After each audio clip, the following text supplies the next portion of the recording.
Y'all can get some. Every night. All you gotta do. Okay, so I Love My Hair by Natasha and Anastasia Tarpley. Okay? Every night before I go to bed, Mama combs my hair. I sit between her knees, resting my elbows and her on her thighs like pillows. Mama is always gentle. She rubs coconut oil along my scalp and slowly pulls the comb through my hair. But sometimes it still hurts. Now we need to evaluate that. Okay, where's the European comb? Now, when you are combing African hair, what did she say? She slowly pulls the comb through her hair, right? So if you were gonna comb this this doll's hair, where's the little attachment thing? We don't have it? It's too big. Okay, can I ask you to come show me how you would comb? Do we have an African comb over there at all? No? What about this? Okay, we can use that? That's your energy. We probably shouldn't use it. Okay, here. This right here, we clean that. Because you can't put it on there. She said it's too big. Thank you. Yeah, thank you. Okay. Okay, how would you, y'all pay attention. How would you, if you were to comb the doll's hair, because you probably know what it's all about since you've been a little girl before and your mom would comb your hair. How would you start off combing her hair? Show me what you would do. Okay, right here. Ouch. Absolutely. Very good. Thank you. Thank you. Have a seat.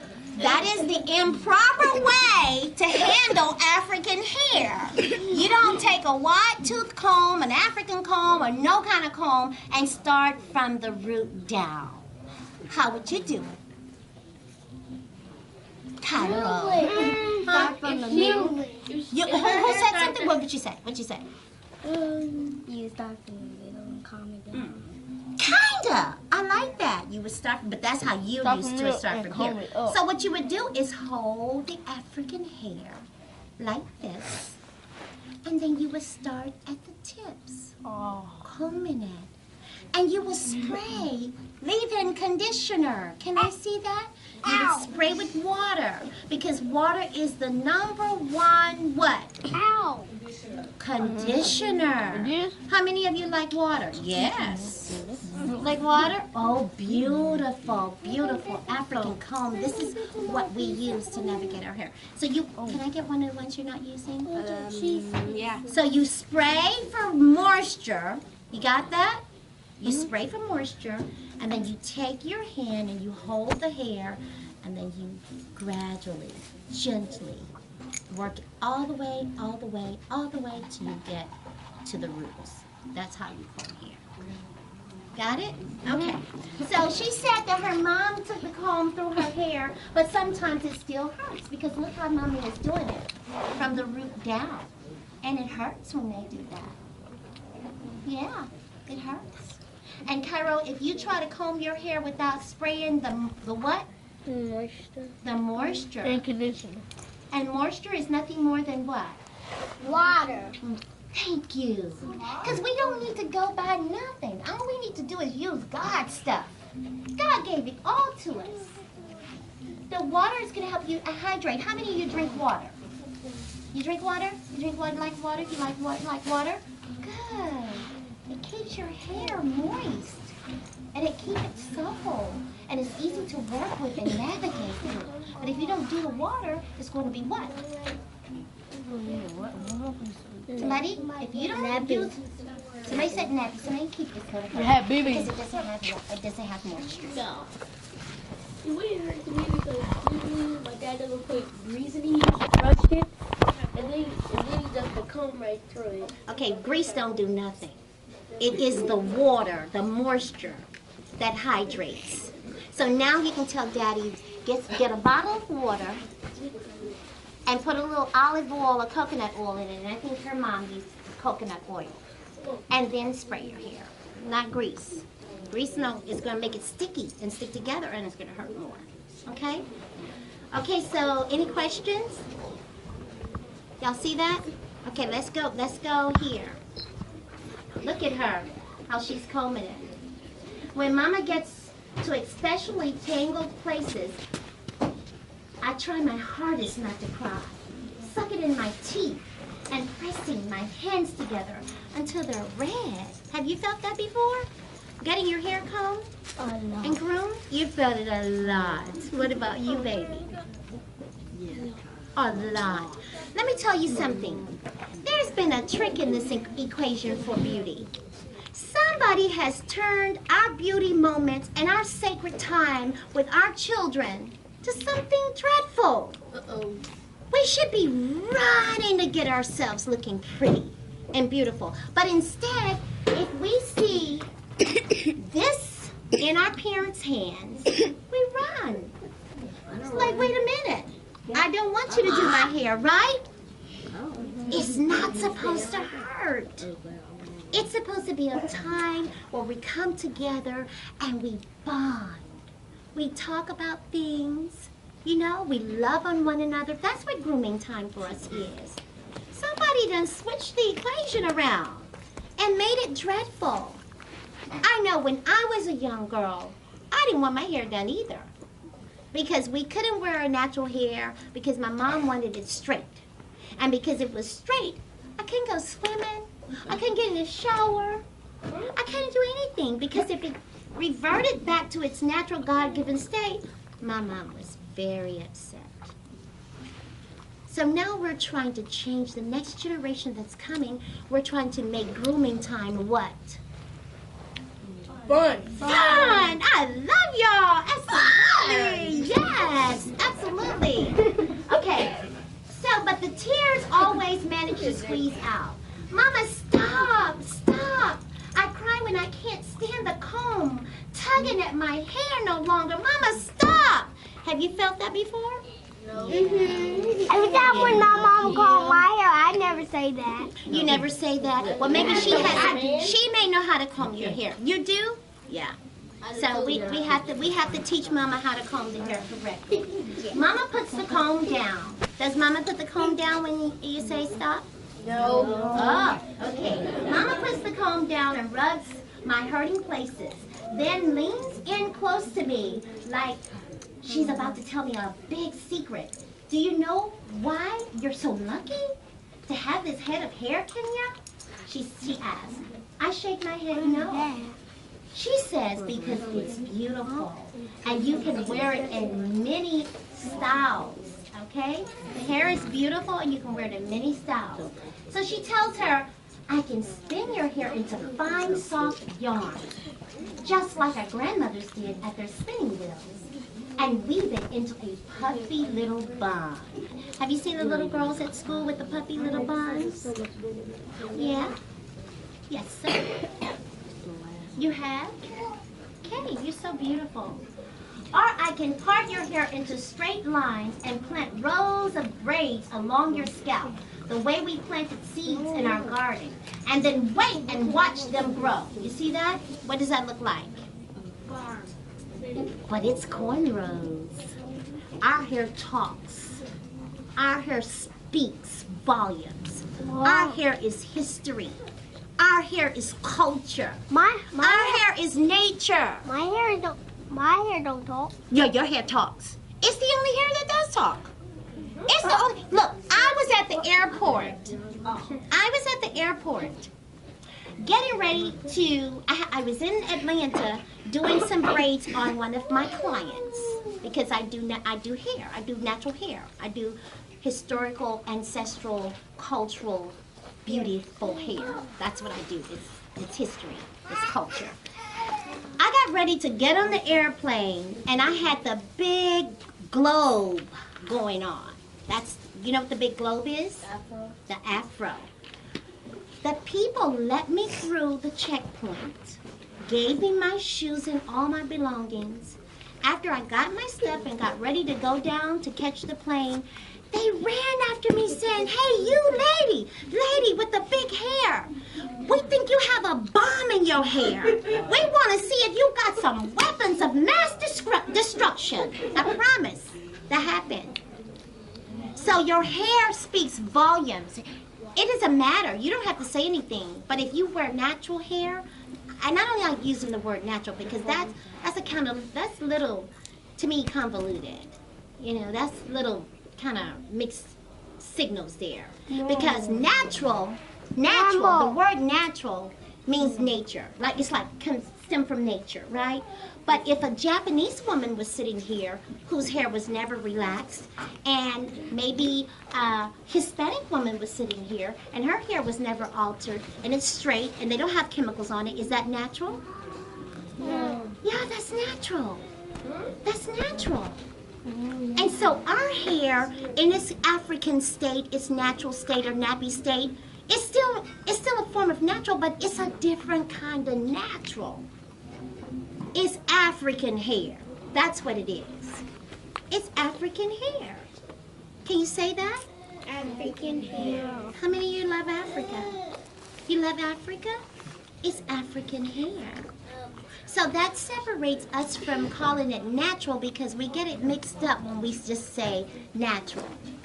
Because natural may mean to one of us or one of our family members pressing your hair, altering the natural state. Is that natural? Is that natural? Yes. When you take the natural follicles and press it out and make it straight, is that natural? No. Absolutely not. But you have a lot of people that think it's natural. Because what happens when you alter the natural state with a straightening comb is you break down the hydrogen bonds. I need you to listen. Okay? You break down the hydrogen bonds. Okay, because we have many bonds. So that, what does that mean? That means if you do that repeatedly enough, your elasticity will never come back. You know, the curl that bounces back when you pull your hair, it bounces back. That will be gone bye-bye, and you'll just have a head full of stringy hair. So I need y'all to understand this. Your hair talks. Your hair talks. That's the only reason why they enslaved it. That's the only reason why they want you to wear it. If your hair doesn't talk, then what would happen? What would happen? Well, if our hair talks, then what would happen? Nothing. Just get your own business and work for yourself, and you don't have to work for anybody telling you you can't come to job looking like that. Some people can't go to work like this. Okay, get your own job, make your own business, build some cars or whatever. I don't care. Go be doctors, lawyers. I don't care what you do. But have your own stuff so nobody can tell you, can I have this please? Nobody can tell you how to wear your hair. How you going to tell me how to wear my hair? Right? Y'all get it? I want y'all to get it because it's very important. Very important. Yes, ma'am. What happens if you cut all your hair off and you had no hair? Well, when you cut your hair off, it's okay. It grows back. It just starts to grow back.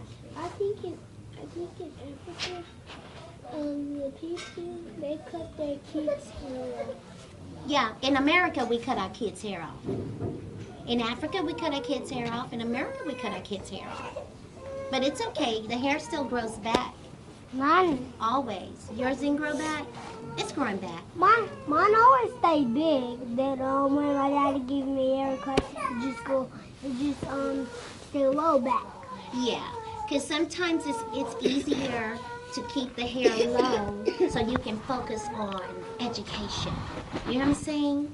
Your hair speaks. So you remember last year or 2 years ago, there was a young girl. She had to be about your age. How old are you, 6? 7. You're 7. She was in school, and you know, I love my hair. Tarpley talks about the beads making rhythm and sound. So the baby had a head full of beads, and her hair was braided, and she was just, you know, doing her rhythmic thing while she's doing her work. And the teacher said, "Come to my desk." She said, "Don't do that to your hair. Don't make it make noise." Right? Because the beads, they were clucking together, right? And she didn't like it. And the lady took a pair of scissors and cut her hair. That was all over the news. What happened when you set your beads? It makes a noise. It makes a noise. They said it was distracting. And so she took her scissors and she cut that baby's hair. Was that right? No. No, that wasn't right. She cut her hair. You're supposed to take the beads off. Well, I don't know what could have happened in there, but okay, she could have taken the beads off. What else could have happened? She could have did her hair as she wanted to. But she was in class. She couldn't go home. She could have just left her hair how it was and didn't do that. Exactly. The teacher was just stressing way too much for that. Because it's culture. And again, our hair does what? It talks. Our hair talks. Remember that. Why did she keep her beads on? Well, she didn't know to keep her beads on. See how she has beads on? That's our culture. That's how we little girls wear our hair. Oh, who got The teacher cut it. Oh, hers? No, the teacher didn't look like her. The teacher looked like somebody else. Oh, so she Whose cut. people don't wear braids and beads like that. The teacher cut her hair off. Yes. Yes, Cairo. I think she would just like when she was going outside, she would leave the beads on. Then when she go in class, she would take them off, put them in her backpack, and then at the end of the day, she would put them back on. Yeah. Well, nobody gave her any instructions. This is how we grow up. We grow up braiding our hair, putting beads in our hair, and wearing our hair in its natural African state, right? Well, Okay, so let's go on. Okay, so her mom said, I can part your hair into straight lines and plant rows of braids along your scalp. The way we planted seeds in our garden, then wait and watch them grow. And so that's what we were looking at right now, how this looks the same as what we have. See her with the braids and the beads? You see? Okay. In the morning, before we walk to the store, Mama adds colorful beads to the ends of my braids. The beads click to the rhythm of my walk, helping me remember what we're going to buy. Tap, tap, clicky, clacky, tap, tap, clicky, clacky, tap, tap, clicky, clacky, milk, bread, peanut butter. Okay, so that helps her remember. Okay? Folks on the street looked at me and smiled as I danced along with the tap, tap, clicky, clacky, tap, tap, clicky, clacky, tap, tap, clicky, clacky music. My hair makes just for me. Look at the things our hair do. Did the teacher put her hair back on? No, teacher got fired, and the teacher got sued, and the teacher lost her job. Because the teacher was wrong, right? Yeah. Okay, so our hair also does what? Talk and do what? Makes music. Makes music. I love it. Y'all listening. That's great. Some days I just let my hair be free to do what it wants, to go any which way it pleases. Then my hair surrounds my head like a globe, and this is my Afro style. Like a globe. I like that. One side of her hair is the hair, one side is like A globe. Yeah. Why is that circle thing? Because it reminds everything about us is just like nature. Oh. Everything in the world looks like you. Oh, Name me an animal's hair that's really tightly textured. Tigers? That's could resemble African hair. Or lions? Or lions? Horsemen. Horsemen. Lion? Lambs. Lambs? Lion. Lion? What about lions? Because the lions have the wool. Yeah, lion too. Yeah, like that. Yes. I said it first. You said it first? Dang it, I didn't hear you. I'm sorry. Zebra's mane. Yeah. What about a horse? A horse, kinda. Yeah. What about a cow or a pig? A cow or a pig? Cow or pig? I don't know about cow or pig. I don't know about cow or pig. Okay, so that's the globe, which reminds us what kind of hair is this called? Afro. Y'all getting that? Oh, they all have afros. He has afros too. Mommy has afro. Once when I wore it, the kids at school teased me. My head felt heavy, and I let it hang down low. Because it's no fun when somebody talks about your hair, right? No. That feels mean. It's very mean. It's very mean. You understand? So anyway, she said, but my teacher made me feel better. She says that when she was growing up, folks counted their hair as blessings. Wearing an afro was a way for them to stand up for what they believed, to let the world know that they were proud of who they were and where they came from. Are you proud of who you are? Why? Why you're proud of who you are? Because sometimes you do good. Yes. I love what she said. I'm proud of who I am because sometimes you do good. When you're proud of yourself, you do good in everything. It's just that simple. I love that. Why are you proud of yourself? When y'all can choose Hey. Respect. I'm proud of myself because people make me special. Yes. People tell you how beautiful you are. You're proud of yourself because people make her special. Why are you proud of yourself, young man? Because I'm sometimes different from everybody. Ashe, power. He said because I'm sometimes different from everybody. Okay? It's your turn. Because sometimes I'm just away from some people.